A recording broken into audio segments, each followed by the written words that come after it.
Good morning, gamers. It's release season, which means we're pumping these videos out. And today I'm going to be going over how you can easily get, at the very beginning of the game, a full Eeveelution team in Pokemon Legends Z-A.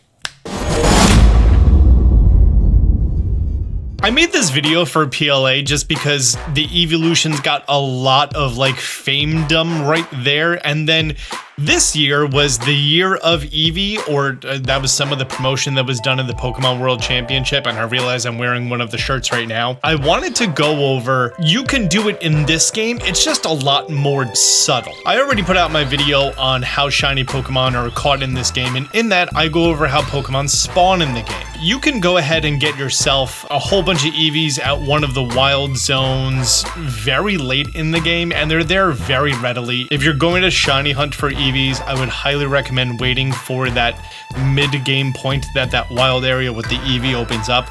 But if you just want some Eevees and an Eeveelution team, which I think would be kind of fun, you can do that pretty easily. From this Pokemon Center on Vernal Ave, or Vernal, I don't know how you would say it in French, you're gonna see this hairdresser, my face is covering all the important information, this hair salon, and here in Vert Sector 9, we're gonna make ourselves to this one in particular piece of grass right here. Now this is one of 7 or 8 different locations that Eevee can go ahead and pop up outside of the wild zone. Oh, hi Pancham. Are you so impressed by my rock smash? I know you are. Once we make our way to this little patch of grass over here, this is actually a pretty neat little area. So we have a Magikarp. At nighttime, we have a Shuppet who floats on top of this water. If it's raining, you can get a Goomy here, and this Goomy is coded to actually be an alpha, or can be an alpha. I just realized that Heracross does spins with me. I love it. And Eevee can spawn right here. Eevee does not have a very great catch rate, meaning it is kind of difficult to catch. I'm at the beginning of the game. I have no colorful screws, and Ultra Ball has the same catch rate as a Pokeball. So we no, not what I wanted to do. Okay, let's lose aggro real quick. You come to the Eevee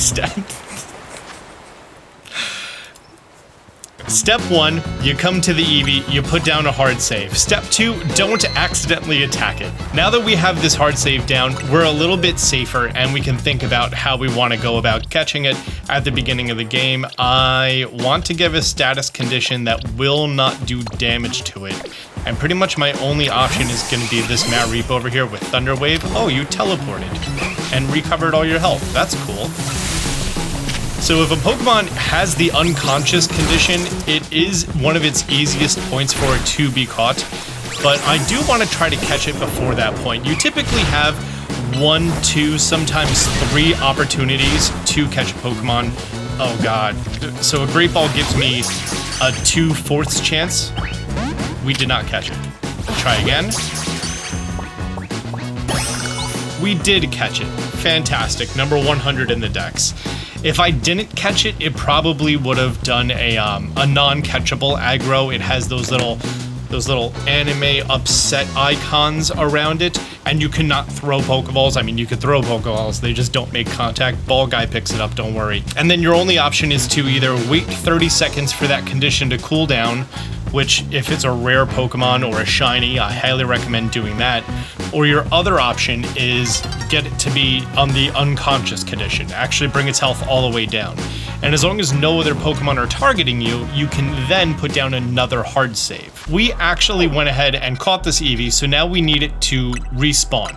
And in order to do that, we have to repopulate that slot. We either have to let some time pass by going to different places or seeing a bunch of Pokemon. It's not entirely clear what mechanic is used for when Pokemon respawn from the defeated condition. I'm just gonna run through this wild area. Who knows, maybe I might get another shiny Magikarp, that'd be cool. I'm gonna go ahead to another wild area. If I usually fly to 3 different wild areas and then go back, usually that works. So here we are at wild area 5, best Bellsprout in the game, and head back to where that Eevee is located. Nope, no fox. That's fine. Let's go to another wild zone. I'm a big fan of these wild zones that you can just run through the middle to the other side. You spawn in everything that you possibly can, and then you're safe from, you know, Murder. Okay, cool. I got the Magikarp to respawn, and yes, the Eevee also respawned. Perfect. I kind of want to show off the knockout condition with saving. So, as long as you're not aggroed by anyone else, when a Pokemon is currently unconscious, you can put down a save. And say, for example, you go to catch it, and oh no, I didn't do it in time. Just go ahead, turn the game off, and turn it back on. We're spawned back in, and I'm just going to use a Great Ball in it, because I don't want to waste the repeat ball quite yet. Turn the game off, turn it back on. Okay, we're loaded back in. Let's try the Great Ball once again. Nope, let's try one more time. Okay, it's getting a little frustrating. I'm probably going to switch to the Ultra Ball next. Okay, still did not get it, but I have confidence in us. Great, we got it. First try. Maybe you don't want to run around 7 different places trying to get this one Eevee to respawn. There's actually a few other locations I want to show you. And one of them is going to be on top of this roof right here in the Magenta Sector 9. In order to get this one, you need to make your way up the scaffolding here in Magenta Sector 9. If you're later in the game, this is part of a wild zone. Gotta say, it's really tempting not getting all these colorful screws because I'm making the guide later. Once you climb the top of the scaffolding, boom, straight ahead of us, right on that rooftop, that place that I showed you that thumbnail, that's going to be where Eevee is. Perfect. Now with a Great Ball, we're at two arrows catchability. Nice, got it. I also know of another Eevee location right down here in the blue sector. Let me go unlock this Pokemon Center real quick. We want to make our way to this one in particular roof piece right here in blue sector 7. And right here is the scaffolding that you need to make your way up. For some reason, your player can't cross this little bitty gap right here. So you need to roll your way over to this platform. Oh, I could even hear the Eevee calls as I'm getting higher up. Got her. Nice. And I'm going to go ahead and buy just 10 repeat balls. After clearing that third one out, I'm going to head back to the first one to see if that was just enough time and enough exploring that I did that will, you know, respawn the first one. Oh, yep, I hear her from far away. Is it a female? Nope, it's a male. You know what? I think I'm going to start using repeat balls to make this a lot easier on myself. Yeah, I am. So if you're like me and it's the early game and you're stupid broke, I'm going to show you where you can actually go about getting yourself some of the evolution stones for free. You can get rid of sludge via the same way that Mario did on the GameCube, or you can use a psychic type attack because I think it's technically poison. And this right here, on this little pier, on the Saison Canal, there's a water stone. As far as a free fire stone, we have this scaffolding right here, which is right behind Hotel Z on this large plane of grass. We have this little T thing. Let's not shove our joystick all the way in a direction. Boom, Firestone. Nice. As far as a leaf stone, right next to the Prism Tower here in Vert Sector 1, in this little bit right here is the Charizard Cafe. Gonna go ahead, smash some rocks with the Rock Smash, head up the ladder, and then we just simply hop off of the roof right there, and boom, leaf stone. For the reference, here we are on the map. Okay, and for a Thunderstone, we can actually make our way over here to the Magenta Sector 7. Here's Quizartico, so yeah, it's right next to it. There's going to be some brambles to clear out. By the way, wild Ralts are chilling in here. And once we go ahead and make our way up to the roof, just straight ahead of us, I'm going to show you where it is on the map. Right here in the corner, boom, Thunderstone. If you need an Ice Stone and you're a little bit later in the game, you know that this is one of the wild zones. There's actually one that you can grab right here, but if you have not activated this wild zone yet, this Ice Stone doesn't spawn in for you, but don't worry, I know one that does. Absolutely directly south of where I just showed you is going to be this bit of scaffolding right here on the map, just south of Blue Sector 7 on the South Boulevard. And this item right down here on that lower shelf that you just have to drop down to, we're just gonna, boop, perfect. Right here, Ice Stone.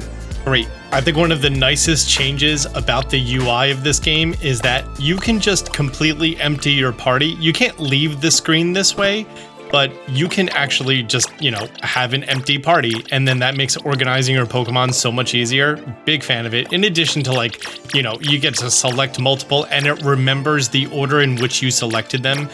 So like I could grab these 4 and then it will go ahead and renumber it in that order. Huge fan. This brings us to easy ways to raise a Pokemon's affection, because there are a bunch of Pokemon that do require high affection for them to evolve, of which Umbreon, Espeon, and Sylveon are 3 of them. You can find Sylveon in the wild in the post-game in its alpha form. I've yet to find Umbreon and Espeon. They might be in the same location. I have not found them yet, so I don't know if they are ever anywhere. But I do know that Jolteon, Vaporeon, Espeon, Leafeon, and Glaceon are also in the same location as Sylveon. So if you happen to get yourself an alpha and you do want a full alpha dex, I would highly recommend you choose your Espeon or Umbreon to be your alpha, because that might be very helpful later on. Anyways, there's a bunch of ways to get a Pokemon's affection up. Having them go and destroy things around the world just like it was in PLA most likely raises their affection level. We don't have concrete information on this yet. Probably also having lunch with them at a cafe. If I were to bring a girl out and I would be like, hey, we're gonna go to a sweet little cafe in France and we're gonna have some croissants or some macarons or something, she'd be like, oh, Austin, you do swoo me well. Yeah, that's exactly what she would say. Anyways, one way that I know for a fact will raise a Pokemon's affection is to use EV reducing berries. As far as berries for your Pokemon's affection to come up, I talked about this one area right here, you know, the farmer's market next to Rouge Plaza and Wild Zone 3. They don't sell the EV reducing berries, and there might be another location in the game, or I think it's actually progression locked, because right here in this exact location is where Wild Zone, I think it's number 8, actually ends up spawning. Right here in the Jaune Plaza. Looking in this exact direction is where the berry vendor who sells Eevee berries is going to be. Here's my later game. This person right here is the one who sells the Eevee reducing berries, including like the Tamato Berry that you're going to need for a quest later on. You need 5 of them in total. So if you have unlocked Wild Zone 8, you can do a shortcut and just buy the berries that you need to evolve in Eevee. You're probably going to ask me how many berries you need. That's a very reasonable question. It was either 16 or 17 that Eevee needed in order to have the affection level enough for it to evolve. And that's if you caught it and not in a luxury ball, or not if you traded it with someone else. That's just like stock base affection level. I'm sorry, I just realized that I mixed up affection with friendship. The 2 mechanics have now become combined, although, you know, Sylveon was reliant on affection and Umbreon and Espeon were reliant on friendship. The terms are somewhat interchangeable now, but if I say affection, just know that I also mean friendship throughout the rest of the video. But since I don't have access to those EV enhancing berries right now, I just know that I can use recovery items, and every time you use a recovery item, it increases a Pokemon's affection. Every time that it gains a level, so I'm just gonna throw all of this gingivitis on this Eevee over here. Anytime that I use something like a protein or an iron or a carbose or anything else like that also increases affection. And that still wasn't enough for our little Eevee over here to go ahead and do some work. But if I just go around and I break some rocks and I knock out some Pokemon and I catch Pokemon with Eevee being out of its ball, maybe also walking around. Of course, as soon as I'm done recording that, I was like, you know what? I have some extra small candies. I'm gonna go ahead and use that on Eevee. So between all these things, the Eevee reducing berries, gaining it levels, completing battles, potions, maybe having lunch, all these things most likely raise its friendship level. Again, because we don't know specifically quite yet. I'm gonna make sure you don't know a fairy move. It's nighttime. I'm gonna put down a hard save anyways, and then get my Umbreon. Yep. Even though I've done this a bunch of times over, I still want to make sure I did it right. And yeah, that's how you get your Umbreon and your Espeon. So it's max friendship during nighttime for Umbreon, max friendship during daytime for Espeon. Make sure that they don't know a fairy move, because if they do know a fairy move, then instead of Umbreon or Espeon, it's going to be Sylveon. And then it's just a matter of the Water Stone, the Fire Stone, the Leaf Stone, the Thunder Stone, and the Ice Stone for the other 5. And yeah, there you go. That's how you can go ahead and start your game off with all of the Eeveelutions right from the beginning. And I know a lot of people are a big fan of doing that style of playthrough, so There you go. Question of the day. Who's your favorite Eeveelution? Why is it Umbreon, or why are you wrong? No, I'm just playing. Who's your favorite Eeveelution? Leave it in the comment section down below. I would love to know if there's like a real good reason that someone likes one more than the others. So leave it down there. Anyways, guys, thank you so much for being here. If you found this information helpful, do me a favor, hit the thumbs up button down below. If you're new to the channel, be sure to subscribe, turn on notifications. Until next time, Austin John out. Oh, and no one write the Vaporeon thing. Man, they see me shining like I got the charm. Stay strapped, got that jet ball in my palm. Fell from the sky, guess I'm the chosen one. And if you need to know how, check out Austin John. Champion flow, flow, yeah. I got that champion flow, flow.